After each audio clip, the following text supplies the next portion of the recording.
Olá pessoal, vamos dar continuidade na quinta aula de questões e processos incidentes. Essa é a segunda parte das medidas assecuratórias. Veremos nesta aula a hipoteca legal, embargos de terceiro na hipoteca legal, o arresto, bem de família, diferença entre sequestro, hipoteca legal e arresto, princípio da jurisdicionalidade, pessoas jurídicas e os sócios e a jurisprudência. Estamos no livro 1, título 6, Questões e Processos Incidentes, divididos em 62 artigos, que são organizados em 8 capítulos. Estamos seguindo essa sequência e vendo no momento as medidas assecuratórias. Com relação à hipoteca legal, precisamos saber que ela só é válida no processo, diferentemente do sequestro, que também é uma medida cabível durante a fase administrativa do inquérito policial. A hipoteca é legal somente na fase do processo. E isso é uma pergunta recorrente de prova. Segundo o artigo 134, a hipoteca legal sobre os imóveis do indiciado poderá ser requerida pelo ofendido em qualquer fase do processo, desde que haja certeza da infração e indícios suficientes da autoria. Essa parte final são os requisitos das medidas assecuratórias, que vimos de maneira geral aplicável às três hipóteses no início da aula passada. Com relação a esse termo indiciado, que eu risquei aqui, mas lá no CVP não está riscado, não está taxado. Eu só o fiz aqui para mostrar que é uma impropriedade estar colocado aqui o indiciado, porque indiciado nós nos referimos àquela pessoa lá na fase do inquérito policial. Durante o processo, você tem acusado e réu. E a hipoteca legal é uma medida somente cabível durante o processo. Não tenha dúvida disso. Primeiro porque é o que está colocado aqui, fase do processo. Pode te gerar uma dúvida. Ah, mas também está colocado indiciado. Mas essa dúvida ela é dissipada a partir do momento que você compreende o procedimento complexo que é a hipoteca legal. É impossível uma hipoteca legal durante a fase de inquérito, diante da complexidade, da morosidade como isso é feito. Portanto, você precisa guardar esses dados para a sua prova, que só vale durante a fase do inquérito, tem os mesmos requisitos, e também mais um item que você tem que guardar. É só o ofendido que pode fazer o requerimento da hipoteca legal. Mas quando você lê ofendido, inclui aqui o representante legal e os sucessores, da mesma forma que vimos lá no artigo quando falava de sequestro. Qual é a diferença para o sequestro com relação a esses legitimados? Que lá no sequestro, o Ministério Público também faz parte dessas pessoas que podem fazer o pedido. Na hipoteca legal, não. O Ministério Público ele está fora. Isso também é uma pergunta recorrente de prova. É colocado nas questões o Ministério Público como um requerente, um legitimado. E aí a alternativa ela fica errada. Por que, que o Ministério Público ele não é legitimado aqui a fazer o requerimento de hipoteca legal? Nesse caso do 134, tá, pessoal? Que vamos ver uma outra situação envolvendo a Fazenda Pública que vamos colocar o Ministério Público. Aqui, o 134 é a regra geral da hipoteca legal. Aqui não vale. Qual é a situação que você tem que pensar para você entender isso? É que na hipoteca legal predomina o interesse privado no ressarcimento do dano. E lá no sequestro, predomina o interesse público no confisco, no perdimento de bens, naquele efeito natural previsto no artigo 91, inciso 2, A e B, do Código Penal, aquele efeito natural da sentença condenatória. Por isso que na hipoteca legal, o legitimado de regra é o ofendido, o representante legal ou os herdeiros. E lá no sequestro, o rol de legitimados é mais amplo, incluindo a possibilidade do juiz decretá-lo de ofício, de o Ministério Público também efetuar esse requerimento, por conta que predomina esse interesse público no perdimento de bens, na inibição da prática delituosa, em não permitir que o autor do delito ele se beneficie, goze daqueles bens. Portanto, você tem que entender isso para poder compreender essa questão dos legitimados. Isso não quer dizer que o sequestro só visa o interesse público e a hipoteca legal somente o interesse privado. Você tem que trabalhar a ideia de que há um predomínio do interesse público no sequestro, um predomínio do interesse privado na hipoteca legal. Até mesmo você extrai esse pensamento da leitura dos dispositivos. Porque lá no sequestro, o ofendido também é legitimado. E quando há a venda em leilão daqueles bens sequestrados, é garantido aquilo que cabe ao terceiro de boa-fé, ao ofendido, bem como o produto da venda é recolhido aos cofres públicos. Portanto, também existe um aspecto patrimonial aí que é resolvido com o sequestro. Com relação à hipoteca legal, também veremos que o Ministério Público, quando envolve a Fazenda Pública, também pode fazer o requerimento da hipoteca legal. Então, também existe um outro aspecto na hipoteca legal de ressarcimento erário, onde podemos trabalhar também o interesse público. Então, não vamos aí engessar o raciocínio, porque em certas doutrinas você lê isso, que o sequestro tem por única e exclusiva finalidade o interesse público, o perdimento de bens. E a única finalidade da hipoteca legal é o interesse privado. Não é uma forma correta de raciocinar com relação a esses institutos. Mas como que você vai trabalhar isso na questão de prova? Sempre analisando aquelas alternativas que trazem o predomínio desses institutos, conforme eu conversei com vocês. Outra questão jurídica que você tem que saber é que a hipoteca do CPP ela é legal, decorre de lei. Portanto, o ofendido ele só informa o imóvel que pertence ao acusado, ao réu, lá no processo penal.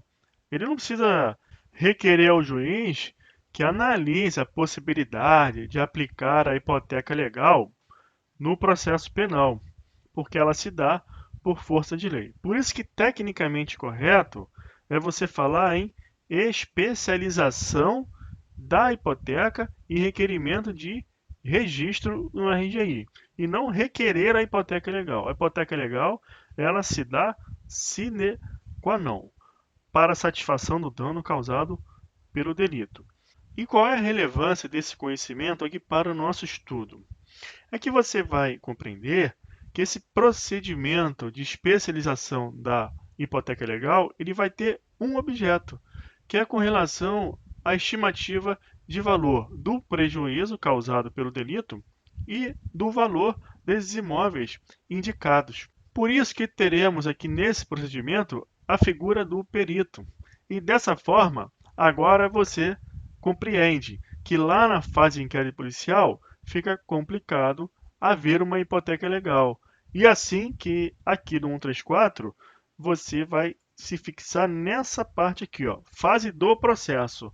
Só vale a hipoteca legal no processo, porque é um procedimento moroso que requer uma decisão judicial após um contraditório, haja vista a discussão sobre estimativas de valores, que vai envolver inclusive perícia. Agora, esse termo indiciado fica claro para você que é uma impropriedade técnica. E aqui no 135, você já verifica a expressão especialização e já sabe do que se trata. Pedida a especialização, mediante requerimento em que a parte estimará o valor da responsabilidade civil, designará e estimará o imóvel ou os imóveis que terão de ficar especialmente hipotecados, o juiz mandará logo proceder ao arbitramento do valor da responsabilidade e à avaliação do imóvel ou imóveis. Isso é feito através de perito. O arbitramento do valor da responsabilidade e a avaliação dos imóveis designados far-se-ão por perito nomeado pelo juiz, onde não houver avaliador judicial, sendo-lhe facultada a consulta dos autos do processo respectivo. Essa petição de especialização será instruída com as provas ou a indicação das provas em que se fundar a estimação da responsabilidade. Com relação a dano material, é anexar os documentos que comprovam o valor do prejuízo. Com relação a dano extra patrimonial, já é um pouco mais complicado, mas também é possível você demonstrar alguma estimativa com base em jurisprudência, outros casos análogos. Dano estético, por exemplo, aqui no Rio de Janeiro, existe uma tabela elaborada pelo tribunal de dano estético mínimo, médio e máximo. Dessa forma, você vai analisar o caso concreto e vai fazer essa estimativa de valor. Tudo isso que serve também de elementos subsidiários para o perito realizar o seu trabalho técnico de avaliação. Isso é normal. Quando é feita uma perícia no INSS, por exemplo, para deferimento de benefício previdenciário, não é solicitado que a pessoa leve todos os comprovantes, exames médicos, etc. Aqui é a mesma coisa, a parte vai juntar tudo que ela entende cabível para estimar o valor que ela indicou. E o perito vai fazer o seu trabalho também, analisando inclusive esses elementos. Então, pessoal, feita a especialização e realizada a perícia, o juiz ouve as partes no prazo de 2 dias. Esse prazo é cobrado em prova, que correrá em cartório, então é um prazo comum. Para processo físico, isso pode ser um problema, por conta da impossibilidade de realizar a carga nos autos. Daí a possibilidade de ser pedido prazo sucessivo. Mas no processo eletrônico, isso aqui perde o sentido. Então, feita essa oitiva, apresentadas as manifestações, o juiz pode corrigir o valor arbitrado da responsabilidade se lhe parecer excessivo ou deficiente. O que você tem que entender aqui desse parágrafo é que a especialização de hipoteca e requerimento de registro está ligado ao disposto no artigo 387 do CPP. Está dito aqui: o juiz, ao proferir sentença condenatória, fixará valor mínimo para a reparação dos danos causados pela infração, considerando os prejuízos sofridos pelo ofendido. Observe que isso é feito na sentença, mas quando há o requerimento de especialização de hipoteca e registro, é preciso antecipar esse acontecimento aqui de estimativa, por conta de um pedido de gravame a um imóvel do réu.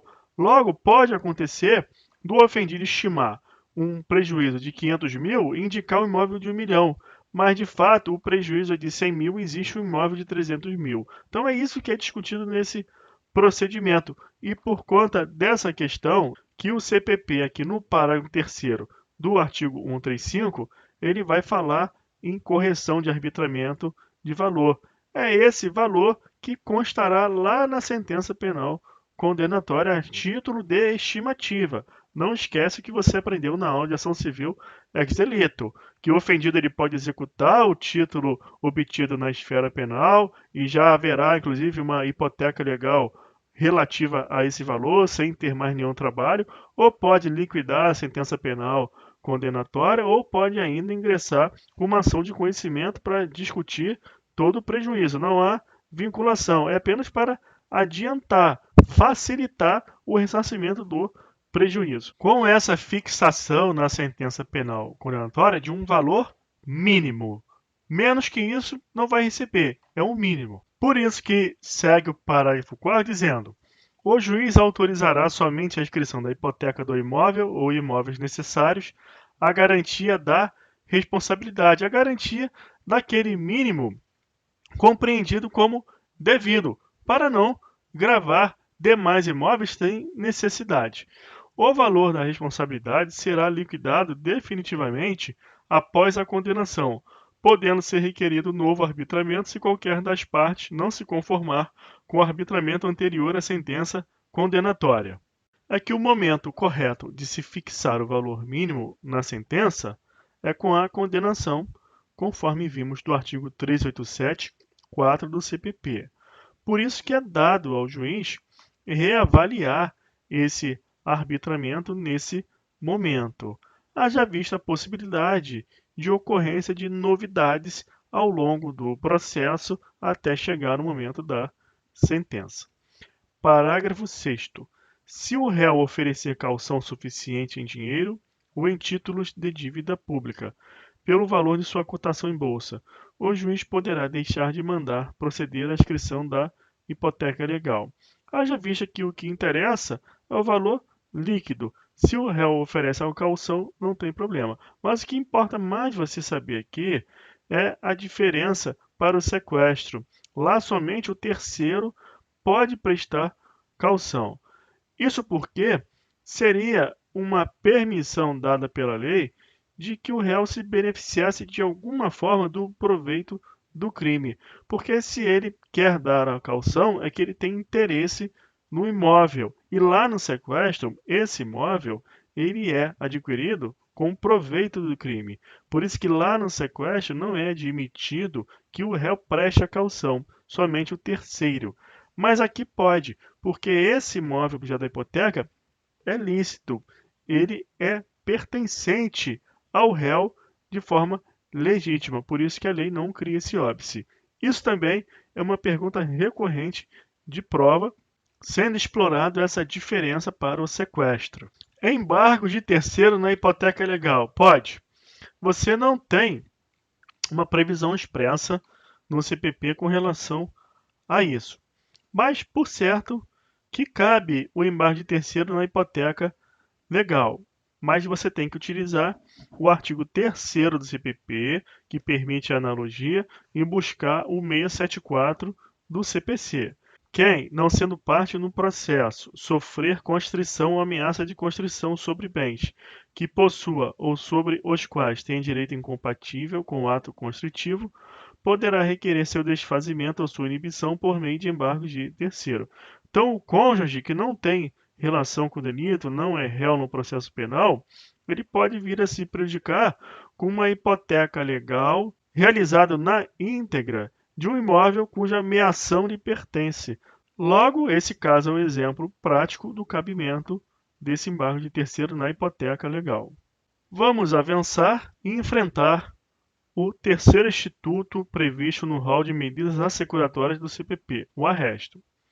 Primeira coisa, o arresto está ligado à hipoteca legal e você tem que trabalhar as mesmas características e diferenciações que eu fiz no início da aula entre hipoteca legal e sequestro. Mas o arresto você puxa para proximidade da hipoteca legal. Predomina aqui também o interesse privado.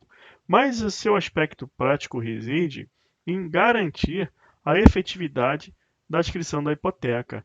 Como ressaltado, a hipoteca legal, esse procedimento de especialização da hipoteca legal, ele é moroso e só acontece na fase processual. Então pode acontecer dele perder a sua efetividade se o denunciado, o indiciado, o réu, ele dilapidar esse imóvel. Daí a presença do arresto, ele visa garantir a efetividade da hipoteca legal. Como ele é uma garantia da hipoteca, ele pode ocorrer na fase de inquérito policial e também porque ele é mais simples. Nesse sentido que o 136 dispõe: o arresto do imóvel poderá ser decretado de início, revogando-se, porém, no prazo de 15 dias, se não for promovido o processo de inscrição da hipoteca legal. Esse prazo, ele não é um prazo fatal. No final da aula, vamos ver as jurisprudências e tem um julgado que vai demonstrar a possibilidade, em alguns casos, de flexibilização desse prazo. Artigo 137. Se o responsável não possuir bens imóveis ou os possuir de valor insuficiente, poderão ser arrestados bens móveis suscetíveis de penhora nos termos em que é facultada a hipoteca legal dos imóveis. O que é perguntado em concurso? Se cabe arresto de imóvel e de imóvel. Você já está vendo aqui que cabe. Outra coisa que é perguntada é sobre a subsidiariedade desse pedido de arresto de bem imóvel. Os bem imóveis, eles só podem ser arrestados de forma subsidiária. Então, esse requerente ele tem que demonstrar que os bens imóveis apurados, eles são de valor insuficiente ou não existem, facultando-se a hipoteca legal dos imóveis. Esse finalzinho também aqui é muito cobrado em questões de prova. Com relação aos bens móveis suscetíveis de penhora, tem que ser analisado o rol do artigo 833 do CPC, que traz o rol de bens móveis impenhoráveis, e a Lei 8.009 de 90, os bens impenhoráveis. com a ressalva da Lei 8.009 de 90, à luz do dispositivo que faz a previsão da inaplicabilidade do bem de família quando se está em jogo ressarcimento de dano causado por infração penal. Isso tudo a gente trabalhou na aula de ação civil ex elito, que eu ressalto a importância de você dominar o conhecimento trazido nessa aula para caminhar de forma regular no curso, construindo um conhecimento sólido. Portanto, na aplicação do 137, tem que observar o rol do 133 do CPP e a ressalva feita com relação aos bens impenhoráveis previstos na lei do bem de família. Parágrafo 1º. Se esses bens forem coisas fungíveis e facilmente deterioráveis, proceder-se-á na forma do parágrafo 5º do artigo 120. O que diz lá nesse dispositivo? É a alienação antecipada. Vemos isso na aula de restituição das coisas apreendidas. Está aqui, ó, parágrafo 5º do artigo 120. Tratando-se de coisas facilmente deterioráveis, serão avaliadas e levadas a leilão público, depositando-se o dinheiro apurado ou entregues ao terceiro que as detinha, se este for pessoa idônea e assinar termo de responsabilidade. Das rendas dos bens móveis, poderão ser fornecidos recursos arbitrados pelo juiz para a manutenção do indiciado e de sua família, de forma a garantir o mínimo existencial, o respeito à dignidade da pessoa humana. Portanto, essa regra ela é condizente com os preceitos da atual Constituição Federal. Artigo 138. O processo de especialização da hipoteca e do arresto correrão em auto apartado, para evitar o tumulto processual, a estagnação da ação penal, diante da regra de prescrição antes do transjulgado da sentença prevista no artigo 109 do Código Penal. Portanto, essa regra também ela está de acordo com a atual Constituição Federal, que no artigo 5º, inciso 78, faz a previsão da razoável duração do processo. Artigo 139. O depósito e a administração dos bens arrestados ficarão sujeitos ao regime do processo civil. As regras do processo civil que estão ligadas a esse dispositivo estão no capítulo 3 do título do CPC, que fala dos auxiliares da justiça. O depositário, ele é um auxiliar da justiça. Olha o que diz o CPC no artigo 159. A guarda e a conservação dos bens penhorados, arrestados, sequestrados ou arrecadados serão confiadas a depositário ou a administrador, não dispondo a lei de outro modo. Por seu trabalho, o depositário ou administrador perceberá a remuneração que o juiz fixará, levando em conta a situação dos bens ao tempo do serviço e as dificuldades de sua execução. Artigo 140. As garantias do ressarcimento do dano alcançarão também as despesas processuais e as penas pecuniárias, tendo preferência sobre estas a reparação do dano do ofendido. Portanto, quando ele fala aqui em garantias do ressarcimento do dano, logicamente está falando da hipoteca legal e do arresto. Mas observa que ele fala que essa garantia de ressarcimento do dano também alcança a finalidade de pagamento de despesas processuais e penas pecuniárias. Portanto, podemos trabalhar esse aspecto, que não é o predominante no arresto da hipoteca legal, do interesse público em ver quitadas estas despesas. Aí você trabalha aquele raciocínio que eu comentei no início da aula, diferenciando a hipoteca legal, o arresto, do sequestro. Mas tem preferência sobre essas a reparação do dano ao ofendido. Lá no artigo 91, inciso 2, você verá também que prevalece a garantia de ressarcimento do dano ao ofendido, ao terceiro de boa-fé, no momento da venda dos bens sequestrados. Então você sempre trabalha essa ideia do que predomina em cada instituto, mas não engessa o raciocínio. Artigo 141. O arresto será levantado ou cancelado a hipoteca se, por sentença irrecorrível, o réu for absolvido ou julgado extinta a punibilidade. As mesmas observações que você vai trabalhar aqui são aquelas feitas quando falamos dessa hipótese no sequestro. Artigo 142. Caberá ao Ministério Público promover as medidas estabelecidas nos artigos 134 e 137 se houver interesse da Fazenda Pública ou se o ofendido for pobre e o requerer. Esse artigo 134 fala da hipoteca legal e o 137 do arresto subsidiário de bens móveis. É aqui que eu te mostro que o Ministério Público também é legitimado para requerimento da hipoteca legal e do arresto, mas se houver interesse da Fazenda Pública. Esse dispositivo, nessa parte, é criticado pela doutrina, que assevera a impossibilidade do Ministério Público atuar no interesse de ente público por força do dispositivo constitucional, que é o 129, inciso 9. São funções institucionais do Ministério Público.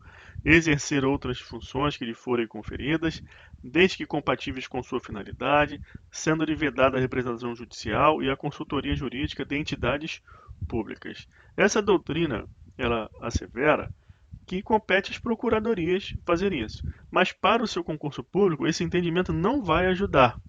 As questões de concurso cobram a literalidade do dispositivo. Também, com relação ao ofendido, se for pobre ou requerer, você vai lembrar da aula de ação civil ex lito, onde eu mostrei o conceito de inconstitucionalidade progressiva. Você vai aplicar para essa atuação do MP, na hipótese de hipoteca legal e arresto em favor de ofendido pobre, a ideia de inconstitucionalidade progressiva. Olha aqui a jurisprudência. Ministério Público, ação civil ex lito, legitimidade. Código de Processo Penal, artigo 68.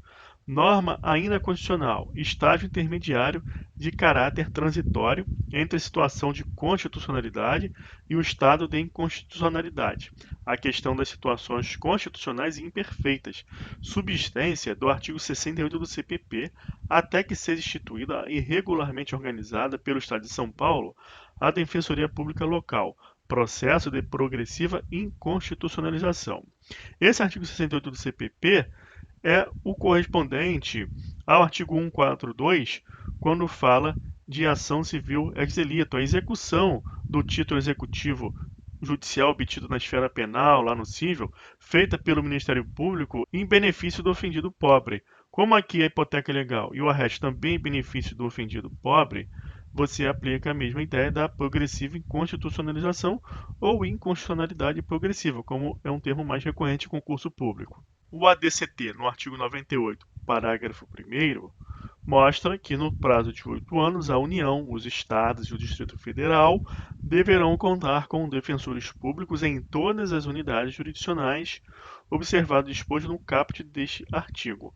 Essa norma do ADCT ingressou na Constituição Federal em 2014, portanto, ainda está produzindo efeitos, o que irá acontecer até 2022.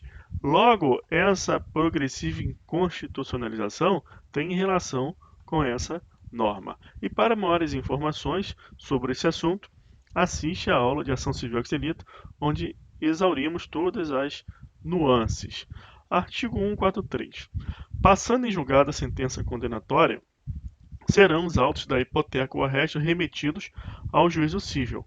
Aqui é o artigo da ação civil ex lito, que fala que, transitada a ação penal condenatória, o ofendido, o representante legal ou herdeiros, o que eles devem fazer? Executar essa sentença no cível.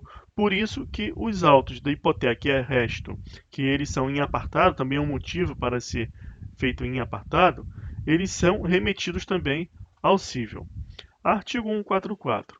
Os interessados, ou nos casos do 142, o Ministério Público, poderão requerer no juízo cível contra o responsável civil as medidas previstas no 134, que é a hipoteca legal, o arresto prévio, 136 e arresto subsidiário, 137. Isso aqui tem que ser feito no cível mesmo, por conta de que o responsável civil ele não faz parte do processo penal, então apenas cabível lá no cível. Agora aqui você aplica também a mesma ideia sobre o Ministério Público que eu tratei acima. Constituição Federal, já mostrei esse dispositivo que trabalha essa crítica doutrinária acerca da legitimidade do Ministério Público, mas não esquece, no concurso público é cobrado de regra a literalidade do dispositivo do CPP que estamos lendo. Algo diferente, você deve ler e perceber que o examinador quer explorar de você essa questão doutrinária. Isso pode acontecer numa questão discursiva, mas também numa questão objetiva. Mas toma cuidado, porque não é comum vir isso em questão objetiva. Na prova objetiva é cobrada a literalidade do CPP de regra. 144A. O juiz determinará a alienação antecipada para a preservação do valor dos bens, sempre que estiverem sujeitos a qualquer grau de deterioração ou depreciação, ou quando houver dificuldade para sua manutenção. Isso aqui é fácil de lembrar, porque é algo muito lógico, essa alienação antecipada nesses casos. O leilão far-se-á preferencialmente por meio eletrônico, tem que memorizar essa regra. Os bens deverão ser vendidos pelo valor fixado na avaliação judicial ou por valor maior. Não alcançando o valor estipulado pela administração judicial, será realizado novo leilão em 10 dias, contados da realização do primeiro, podendo os bens ser alienados por valor não inferior a 80% do estipulado na avaliação judicial. Isso aqui cai muito em prova. E as alternativas dos concursos mudam esse percentual, bota 75, 60, 50 e muda também esse prazo aqui. Então é chato esse tipo de questão, mas estou dando a dica de como vem. Então você tem que fixar 80% e novo leilão é até 10 dias contado da realização do primeiro. Outra dica que eu vou te dar, coloquei aqui um resumo, ó, primeiro leilão 100% do valor da avaliação. Segundo leilão em até 10 dias do primeiro, se não alcançar o valor, e 80% do valor da avaliação. E a dica que eu vou dar é que na lei de lavagem de capitais existe o mesmo procedimento, com algumas modificações, mas são poucas, que veremos na aula de legislação extravagante, mas isso aqui eu preciso falar agora, porque o leilão lá na lei de lavagem de capitais é no valor de 75% do valor da avaliação, que é esse percentual permitido para venda. E aqui no CPP é 80%. Logo, você tem que ficar muito atento, porque as questões de concurso colocam esse percentual de 75%, mas referindo ao CPP. E quando a questão afeta a lavagem de capitais, bota o 80%, que é do CPP lá com relação à lavagem de capitais. Então você tem que ficar antenado aí nisso aí, porque são questões chatas de resolver, você pode estar cansado na hora e não perceber isso. Parágrafo 3º.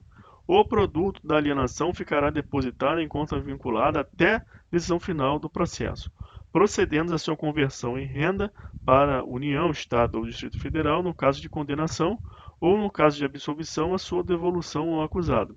É uma regra lógica também. Houve havendo antecipado, o valor fica depositado. Houve a sentença, aí analisa. Se ela for condenatória, lógico, converte a renda para União, Estado, Distrito Federal, mas tem que respeitar o direito do ofendido e terceiro de boa-fé. E no caso de absolvição, a sua devolução ao acusado.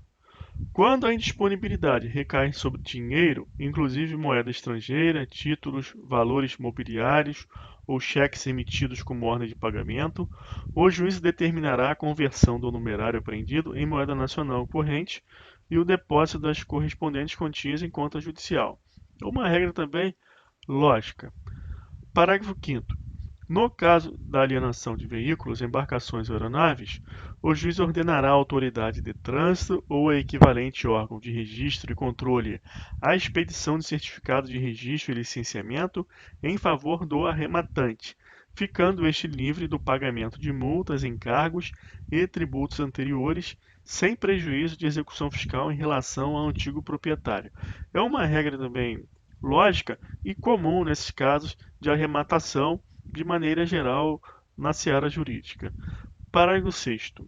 O valor dos títulos da dívida pública, das ações das sociedades e dos títulos de crédito negociáveis em bolsa será o da cotação oficial do dia, provada por certidão ou publicação no órgão oficial.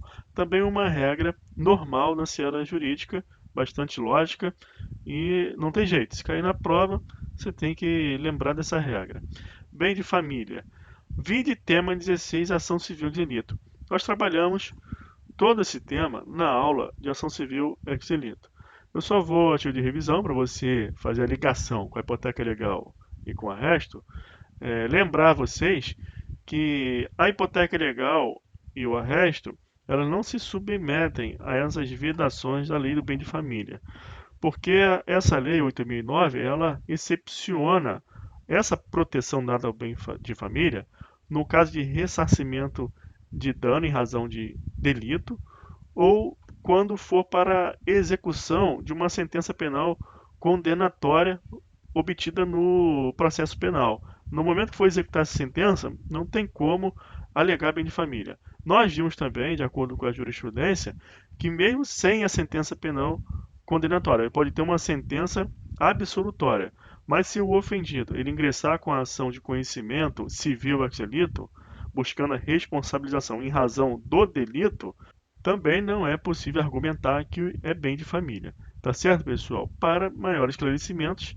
assista essa aula, tema 16, onde for exaurido todas as peculiaridades desse assunto. Agora vamos ver esse quadro, resumo, uma síntese, com as principais características, as diferenças e similitudes entre as medidas assecuratórias. No sequestro, predomina o interesse público em razão da ilicitude dos bens.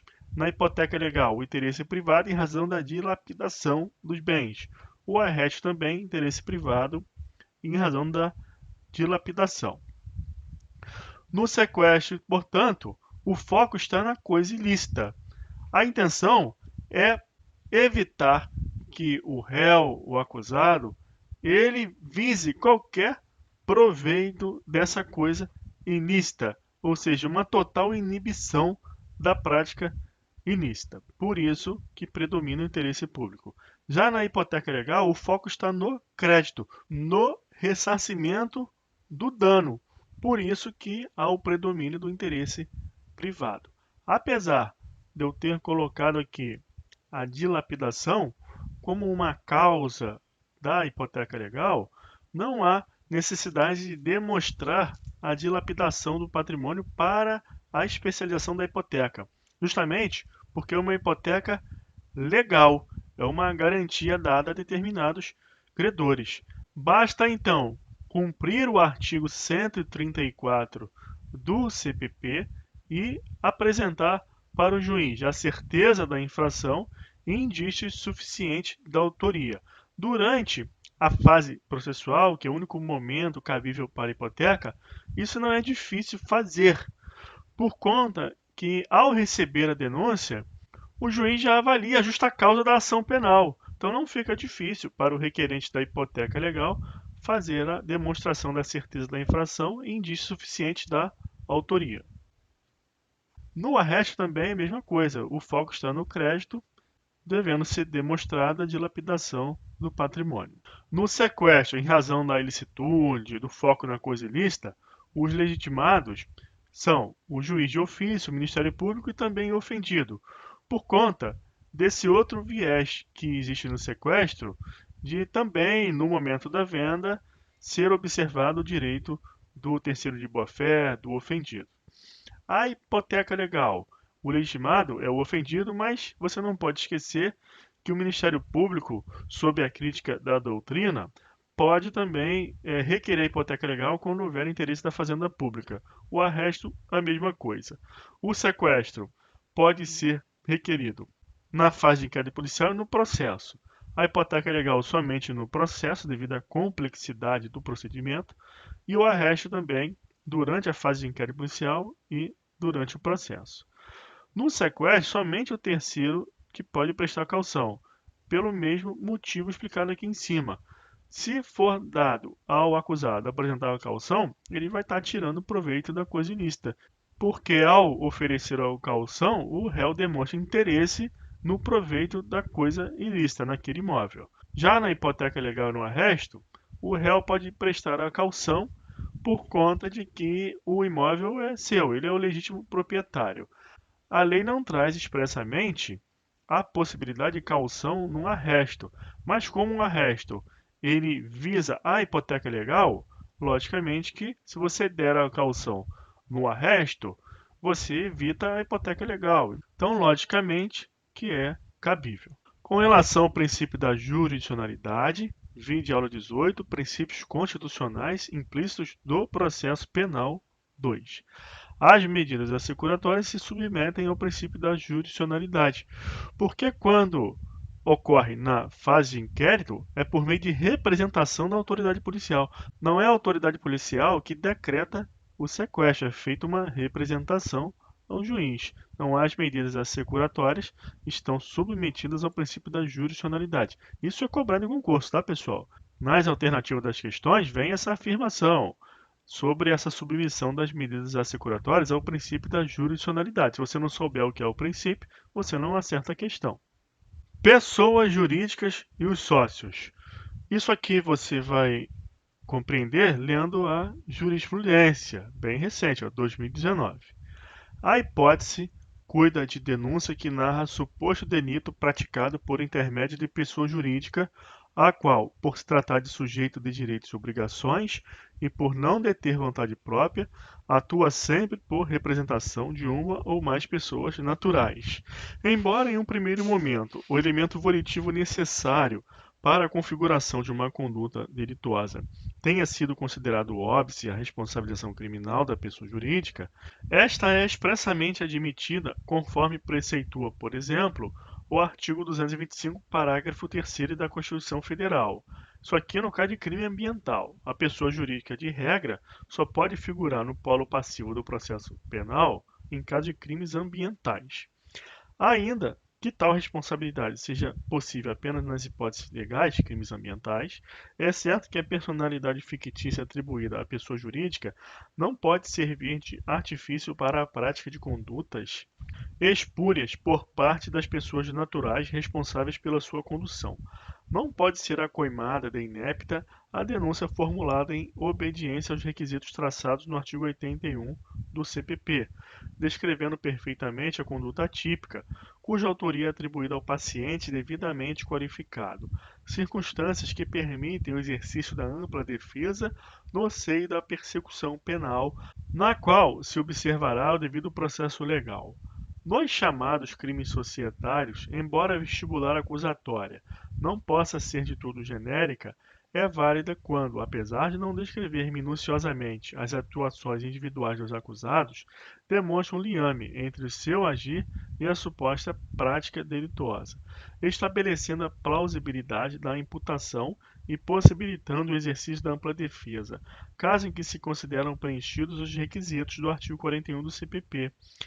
Na espécie, o agravante não foi denunciado simplesmente por ser sócio da empresa Perboni Limitada, mas porque, na qualidade de administrador da pessoa jurídica, responsável pela correta emissão dos documentos e livros fiscais e recolhimento de tributos, e beneficiário dos lucros e quaisquer vantagens obtidas com a atividade empresarial, se apropriou de créditos de ICMS vedados pelo ordenamento jurídico, inserindo-os indevidamente em documentos e livros fiscais, o que resultou na supressão e redução de mais de 3 milhões de reais de imposto devido, narrativa que atende de forma satisfatória os requisitos exigidos para que se garanta ao réu o exercício da ampla defesa e do contraditório.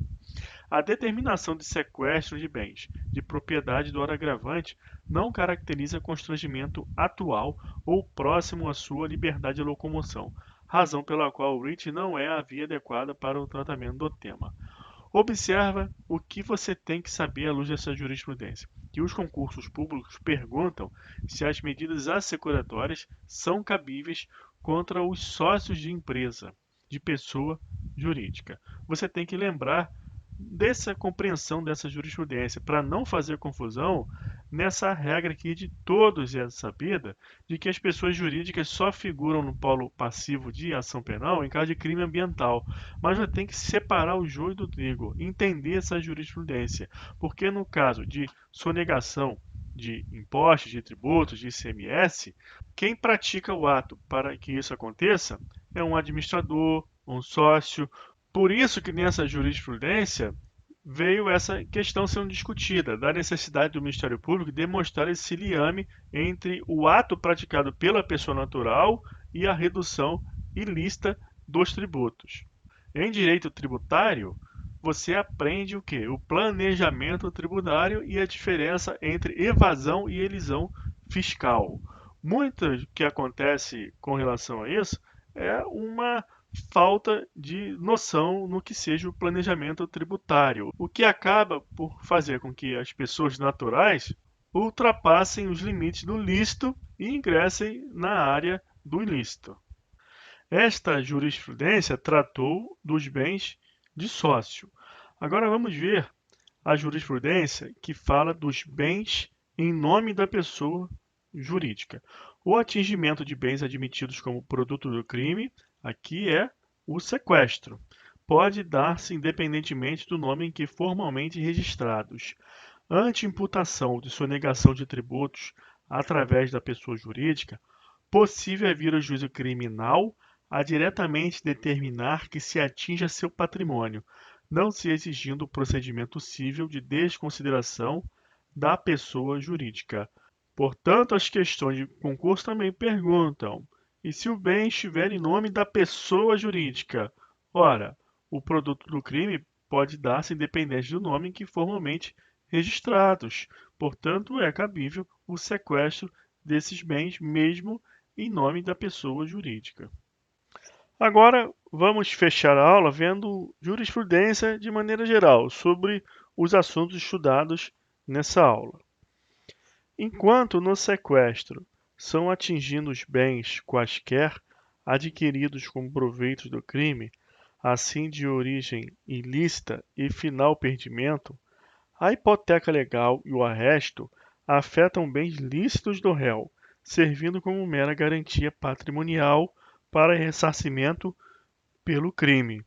Essa jurisprudência ressalta que a hipoteca legal e o arresto têm essa característica predominante de garantia patrimonial para ressarcimento do dano causado pelo crime e nos fornece também a ideia, a definição de sequestro.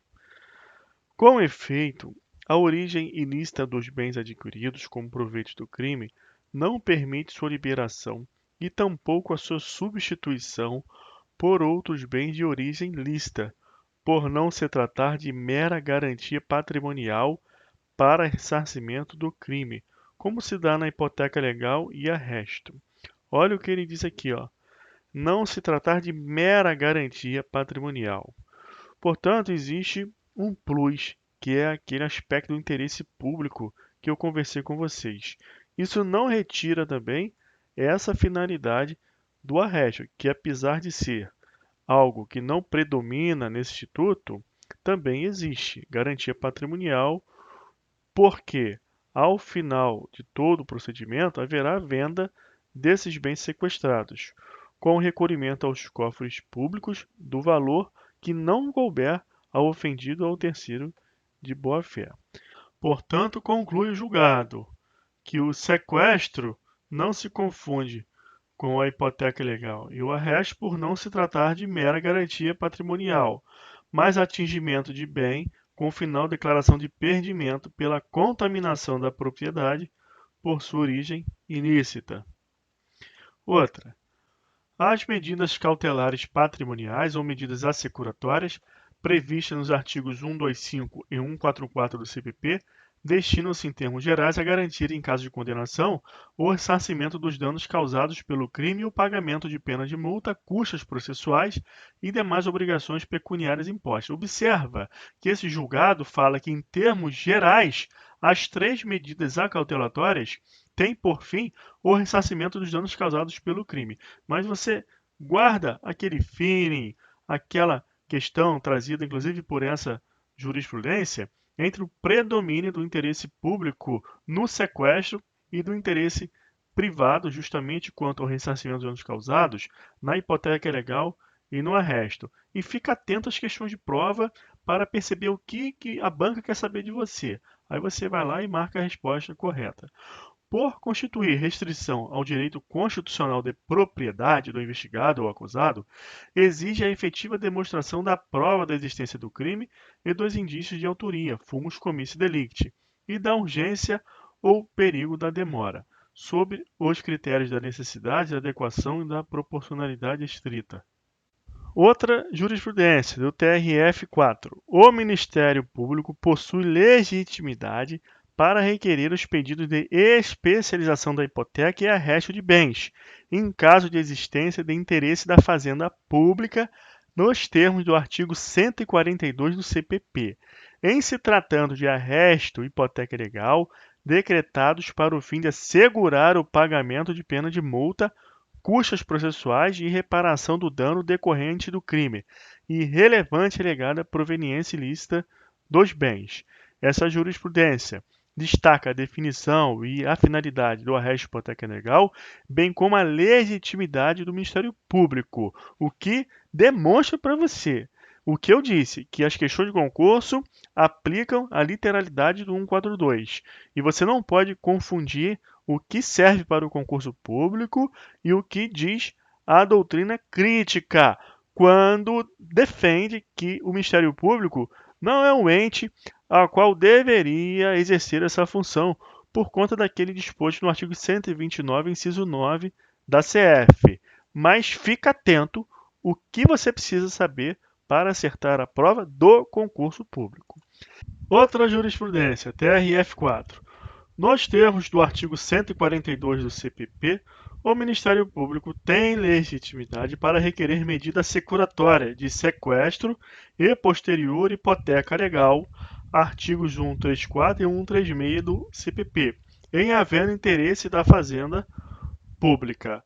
Aqui tem aplicação o Decreto 3.240 de 41, que sujeita a sequestro os bens do réu em razão de prejuízo à Fazenda Pública, independente se esses bens foram adquiridos com o proveito do crime. É uma exceção do decreto com relação à regra do CPP. Diante da regra do CPP, o sequestro só cabe com relação àqueles bens adquiridos com o proveito do crime. Aqui no decreto 3.240, não. Em havendo interesse da Fazenda Pública, cabe sequestro sobre todo o patrimônio do réu, independente de se a aquisição foi feita com o proveito da infração ou não. Por isso que você nota que na jurisprudência consta sequestro e posterior hipoteca legal, por conta que no caso do CPP seria arresto prévio e posterior hipoteca legal. Mas como há essa confusão havida no decreto, haja vista que o sequestro previsto nessa legislação funciona como arresto, como hipoteca legal, aí não tem problema se falar em sequestro e posterior hipoteca legal. A Lei 8.009 de 90 excepciona da impenhorabilidade do bem de família na hipótese de execução de sentença penal, artigo 3º, inciso 6 dessa lei, que é o caso dos autos, já que a medida cautelatória se destina justamente a assegurar o pagamento dos prejuízos, multa e custas processuais numa eventual condenação. Para o deferimento da inscrição da hipoteca legal, existe apenas a certeza da infração e os indícios suficientes de autoria, sendo, portanto, inexigível a prova de que o réu esteja dilapidando o patrimônio. Então aqui eu trouxe 3 informações para você fixar na sua mente, com relação ao decreto mencionado, a impossibilidade de se arguir bem de família nesses casos e ao fato de, na hipoteca legal, não ser necessário demonstrar a dilapidação do patrimônio, haja vista a hipoteca ser legal. Por fim, mais essa jurisprudência do TRF1 muito interessante, é recente, é 2020. O que aconteceu? Houve um sequestro de bens do réu e o cônjuge, a esposa, opôs embargo de terceiro com fundamento no artigo 129, aqueles embargo de terceiro genérico que é utilizado pelo aquele terceiro que não tem nada a ver com a infração penal. O que acontece? Nesse embargo de terceiro, nós vimos que não há necessidade de se aguardar o trânsito em julgado da sentença penal condenatória para julgar esses embargos. Haja vista esse terceiro, nessa hipótese do 129, não ter nada a ver com a infração penal. Então foi isso que o cônjuge fez, embargo de terceiro com fundamento no 129, arguindo que é ameação. Só que o tribunal falou o seguinte, olha, esse embargo de terceiro, na verdade, ele deve ser oposto com base aqui, ó, com base no artigo 130, inciso 2 do CPP. O sequestro poderá ainda ser embargado pelo terceiro a quem houver os bens sido transferidos a título oneroso, sob o fundamento de tê-los adquirido de boa-fé. E nesses casos, os embargos só podem ser julgados, como vimos, após o transjulgado da sentença penal condenatória. E pior, nesse caso aqui, houve um sequestro de bens em razão de infração penal que causou prejuízo à fazenda pública. Portanto, tem aplicação o decreto 3.240 de 41, que diz o quê? Que o terceiro de boa-fé, ele precisa demonstrar o quê? Para ser de boa-fé, que não houve dolo na aquisição nem culpa grave. Portanto, o que o tribunal fez? Afastou o embargo de terceiro com fundamento no 129 e aplicou o dispositivo do decreto, dizendo que nesse caso tem que se aguardar a sentença penal condenatória. Portanto, desconstituiu aquela decisão que essa embargante ganhou na primeira instância e na apelação manteve a restrição. Vamos ler esse julgado. A apelação interposta pelo Ministério Público Federal contra a decisão que deferiu o pedido de desconstituição da restrição judicial sobre 50% do valor da conta do Banco Itaú, em nome de Roberto Rocha, que deverá ser levantado mediante alvará em nome da requerente, Regina Aparecida do Amaral Rocha, bem como cancelamento da restrição sobre o veículo Golf, placa tal.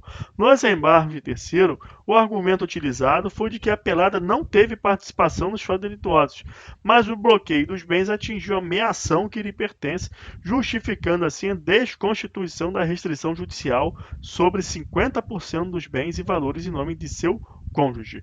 Referidos embargos foram opostos com fundamentos no artigo 129 do CPP. Todavia, no caso de sequestro determinado com fundamento no artigo 4º do Decreto-Lei 3.240 de 41, como é o caso dos autos, se a embargante não se enquadrar nas hipóteses que permitem o levantamento do sequestro de bens ali definido, faz-se necessário o trânsito julgado da ação penal que defina a responsabilização criminal do titular dos bens bloqueados para que haja o devido julgamento dos embargos de terceiro, precedente do STJ. A hipótese em que a apelada se limitou a sustentar o direito à ameação dos bens, não apresentando nenhuma das hipóteses definidas no Decreto 3.240 de 41, ou seja, que a aquisição não foi dolosa nem com culpa grave. Portanto, se o seu cônjuge, o marido, ele adquire um imóvel ou bens, ou aquele veículo ali do caso, ou aufere aqueles valores com o proveito do crime, e a cônjuge, a mulher, ela alega ameação, tem que provar que não houve dolo nessa aquisição, uma aquisição por meação ou culpa grave. Então, no mínimo, ela tem que demonstrar e provar que nada sabia, o que nesse caso é difícil. Portanto, precisa aguardar o transjulgado da sentença penal condenatória ou absolutória. No caso de absolutória, haverá o levantamento. Eventual julgamento de procedência nos embargos de terceiro somente pode ocorrer após o transjulgado da ação penal principal que defina acerca da responsabilidade criminal do réu, no caso, o cônjuge da apelada. Mantém-se a restrição sobre os bens até o transjulgado da ação penal principal que defina a responsabilização criminal do titular dos bens bloqueados. Então é isso, pessoal. Ficamos por aqui. Vamos avançar nas aulas de questões e processos incidentes. Então, até lá, um abraço.